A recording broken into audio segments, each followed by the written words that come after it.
आइए अब जानते हैं नॉन मेटल्स की प्रॉपर्टी के बारे में। कोयला, सल्फर, ऑक्सीजन, फास्फोरस, क्लोरीन ये सारी क्या है? नॉन मेटल्स हैं। धातुएं इलेक्ट्रोनेगेटिव होती हैं, जैसे क्लोरीन एक नॉन मेटल है और क्लोरीन एक इलेक्ट्रॉन गेन करेगी stable noble gas electronic configuration पाने के लिए। तो धातुएं विद्युत ऋणात्मक होती हैं, स्टेबल कॉन्फ़िगरेशन पाने के लिए इलेक्ट्रॉन्स को गेन करती हैं और ऋणायन बनाती हैं।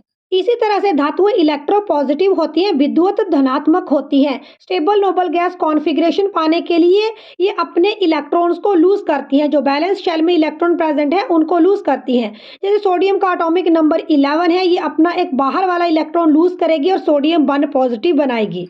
Physical properties of non metals, अधातुओं के गुण। सबसे पहले आएगा लस्टर यानी चमक।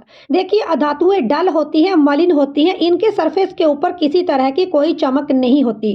अगर आप कोयला देखें, चूल्हे में आग जलती है, उसके बाद कोयला बच जाता है, तो कोयला भी एक अधातु है और कोयला डल होता है, कोयले में किसी तरह की कोई चमक नहीं है। यहाँ पर अपवाद भी है, आयोडीन और ग्रेफाइट ऐसी अधातुएं हैं जिनमें चमक पाई जाती है। आप लोग लेड पेंसिल्स का उपयोग करते हैं, ड्राइंग करने के लिए पेंसिल्स का उपयोग करते हैं, तो इन पेंसिल्स के अंदर ग्रेफाइट का उपयोग किया जाता है। विद्युत और ऊष्मा की अचालकता।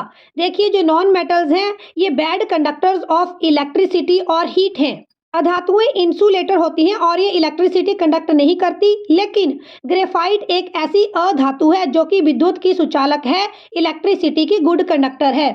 हार्डनेस, कठोरता। अधातुएं सॉलिड, लिक्विड और गैसेस, ठोस, द्रव और गैस तीनों ही अवस्थाओं में पाई जाती हैं। कार्बन एक धातु है, ये ठोस अवस्था में पाई जाती है। अगर आप चूल्हा जलाते हैं और चूल्हे के ऊपर आपने कभी तवे के ऊपर चपातियां बनते हुए देखी होंगी, तो तवे के नीचे बहुत सारी कालिक जमा हो जाती है। तो तवे के नीचे जो कालिक जमा हो गई है, ये भी कार्बन का एक रूप है। ऐसी कौन सी अधातु है, नॉन मेटल है, जो लिक्विड है रूम टेम्परेचर के ऊपर? तो ब्रोमीन एक नॉन मेटल है, लिक्विड है रूम टेम्परेचर के ऊपर। ऑक्सीजन हम लोग इनहेल करते हैं, ऑक्सीजन को हम लोग सांस के जरिए अंदर लेते हैं, रेस्पिरेशन में यूज करते हैं, तो ऑक्सीजन एक गैसियस नॉन मेटल है। तो हमारी नॉन मेटल सॉलिड, लिक्विड और गैसेस तीनों ही स्टेट्स में पाई जाती हैं। डक्टाइलिटी, तन्यता। जो अधातुएं हैं नॉन मेटल्स हैं, ये नॉन डक्टाइल्स हैं, ये तन्य नहीं है, ये अतन्य हैं, क्योंकि जो अधातुएं हैं ये सॉफ्ट होती हैं और इन्हें पीटकर ना तारें बनाई जा सकती है, ना ही इन्हें पीटकर चादरें बनाई जा सकती हैं। तो जो आपकी नॉन मेटल्स हैं ये नॉन डक्टाइल है और नॉन मैलिएबल भी है। ब्रिटलनेस, भंगुरता। देखिए जो नॉन मेटल्स हैं ये ब्रिटल हैं, क्योंकि नॉन मेटल्स जनरली सॉफ्ट होती हैं और अगर इन्हें हैमर किया जाए, इनके ऊपर प्रहार किया जाए, तो ऐसी स्थिति में ये छोटे टुकड़ों में टूट जाती हैं। तो नॉन मेटल्स क्या है? नॉन मेटल्स ब्रिटल हैं। अगर कोई चीज आसानी से टूट जाती है तो उसे ब्रिटल बोलते हैं। जैसे शीशे का ग्लास आसानी से टूट जाता है, तो शीशे का ग्लास क्या है? ब्रिटल।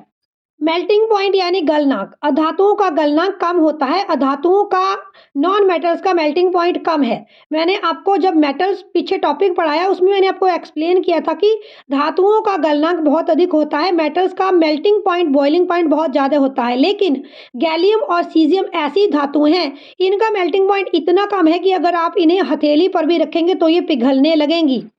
ध्वनि यानी साउंड्स। तो देखिए अधातुएं नॉन सोनोरस होती हैं, अधातुओं में किसी तरह की कोई भी आवाज़ प्रोड्यूस नहीं होती।